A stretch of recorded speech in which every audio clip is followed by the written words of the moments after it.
On accueille Julia Melcarec pour la pépite. Salut. Carlos, big bisou, ça va mieux? Oui. Mais on peut pas écouter cette chanson depuis plus d'un an. Plus d'un an qu'on est distancié, qu'on peut pas embrasser, enlacer une partie de nos proches. Alors je voulais vous raconter une histoire émouvante qui se passe aux États-Unis. Une grand-mère, Evelyne, qui a reçu une ordonnance assez particulière. Regardez l'ordonnance de son médecin partagée par sa fille sur les réseaux sociaux. Le médecin de ma mère lui a prescrit une ordonnance pour faire un câlin à sa petite fille. On va voir l'ordonnance en gros. Alors c'est marqué en anglais. Vous êtes autorisé à enlacer votre petite fille. Alors je vous le disais, c'est sa fille qui a partagé cette ordonnance. Elle a immortalisé l'instant. Elle l'a partagé sur les réseaux sociaux. Alors vous allez voir, c'est très court, mais on sent toute l'intensité de cet instant. Regardez.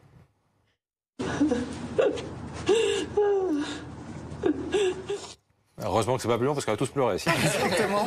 À 400 000 vidéos vues, hein, rien que sur Twitter pour ce moment. Alors au-delà de l'émotion légitime des retrouvailles, ça pose une question expliquée par les médecins. En fait, quand ça fait plus d'un an qu'on a perdu cette habitude-là de voir nos proches, de les enlacer, eh ben on a du mal à retrouver nos habitudes du monde d'avant. C'est justement ce qu'a raconté Evelyne, qui est devenue une star évidemment aux États-Unis. Elle était sur CNN, regardez.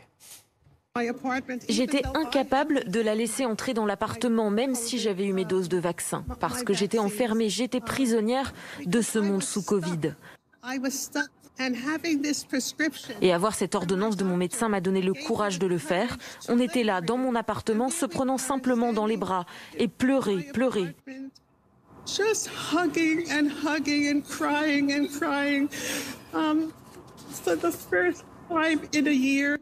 Pour la première fois en un an, c'était une expérience incroyable et c'est quelque chose dont je me souviendrai jusqu'à la fin de mes jours. Je précise quand même que durant cette année, ils s'étaient vus, mais à chaque fois à l'extérieur et à distance. Sans se toucher. Oui. Franchement, ça donne envie, non? Ouais.